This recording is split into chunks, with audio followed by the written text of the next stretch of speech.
Quelle est la raison pour laquelle vous avez pu parvenir à une entente pour la libération de Joshua French? La raison, d'abord, c'est parce que les amis norvégiens avaient demandé notre accompagnement. Il y a M. Korlode, il y a Ardang, il y a Oyen, il y a Franck, et les autres qui sont à Béat, qui avaient demandé que nous puissions nous impliquer, mais surtout du fait que nous sommes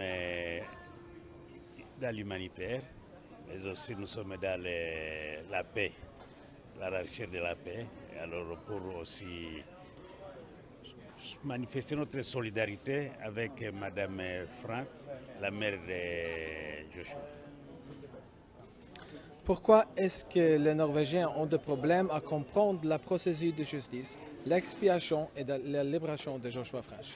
Ça, c'est un problème culturel. C'est un problème culturel.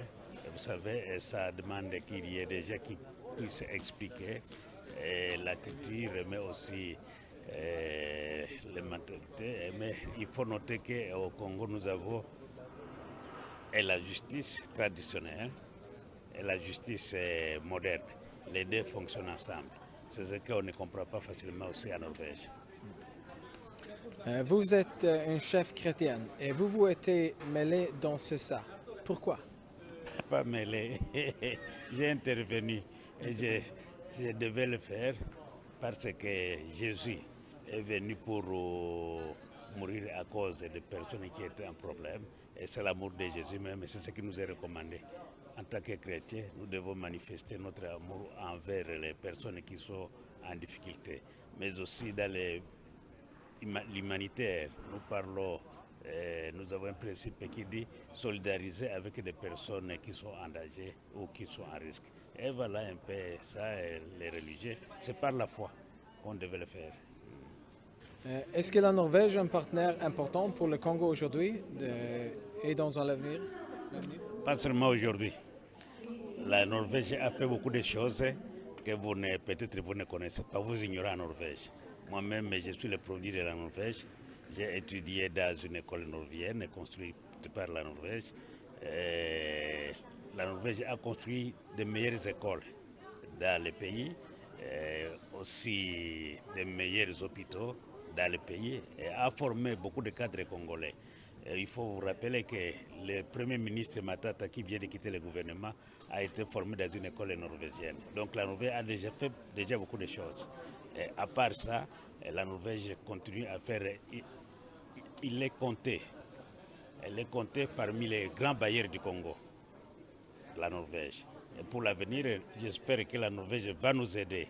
D'abord dans le problème de protection de notre pétrole, la gestion de ces pétroles-là, mais aussi dans la gestion de notre gaz, dans le développement et la protection de la forêt, et encore continuer à améliorer les écoles.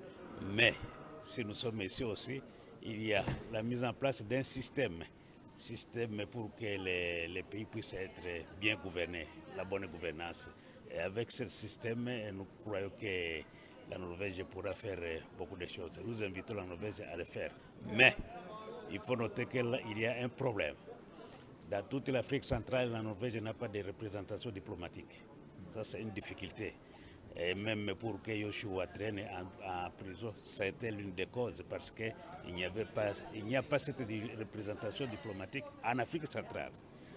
J'ai écrit il y a quelques années au ministre des Affaires étrangères de la Norvège pour qu'on puisse ouvrir une ambassade au Congo pour toute l'Afrique centrale, puisqu'il n'y en a pas.